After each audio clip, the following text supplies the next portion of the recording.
Good evening. This is CTV News. I'm Byron Scott. And I'm Gina Barty. Thanks for joining us.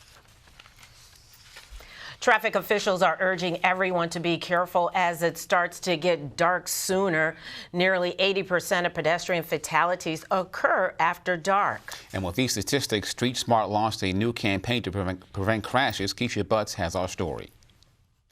My brother was struck at the intersection of St. Barnabas Road and Wheeler Road in Oxon Hill, Maryland. Angelo Brown lost his brother in a hit-and-run accident last year. It's a very emotional time for our family. He's one of more than 6,000 pedestrians killed nationwide in 2018, according to the National Highway Traffic Safety Administration. 800 bicyclists also lost their lives last year. Pedestrians and bicyclists, it goes without saying, are the most vulnerable people on the road, and we must do everything that we can to protect them. To prevent these crashes, traffic officials from D.C., Virginia, and Maryland are partnering with Street Smart to launch a fall safety campaign. This is the new testimonial wall called Lives Shatter on Impact. It features 3 stories of people who've been affected by car accidents. Residents have an opportunity to watch videos of these 3 stories on this iPad. It's a way to prevent car accidents. To the house is when she was struck by a SUV. Bren Werbin, who was hit by a car earlier this year, says sharing her story will help others. My goal is to continue to share my story like I am today in the hopes of educating others and contributing to an entirely new story, a story where everyone makes it home safe. Brown, who also shares his brother's story in the testimonial series, says it's important because it allows people to put a name and face to the victims. You never put the names with the faces. You never find out. The victims never get recognition. It's like when they get hit, you lose touch of the story. The face, a victim impact statement, is what people remember, and it's critical. Safety tips for drivers, pedestrians, and bicyclists are also included in this new campaign. Don't drive distracted. Slow down and stop for people in crosswalks. The goal is to make sure everyone travels safely.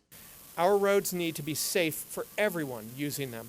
In D.C., Keisha Butts, CTV News. To learn more about the campaign, visit bstreetsmart.net. Well, Governor Larry Hogan has issued a proclamation ordering a special election to fill the vacancy created by the death of Elijah Cummings.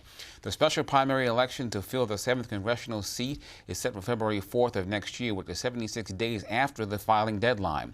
The special general election set for April 28th of 2020, which is the same day as the state's primary this spring.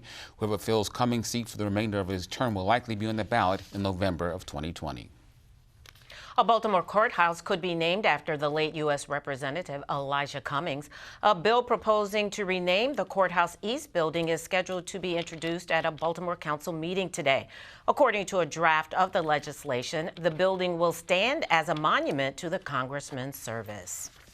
Meantime, a guilty plea in the Capital Gazette murder case. Gerard Ramos pleaded guilty today to shooting and killing 5 staffers at the Gazette newspaper last year. Ramos had previously pleaded not guilty in the case. He is now asking for a jury trial to determine his mental competence.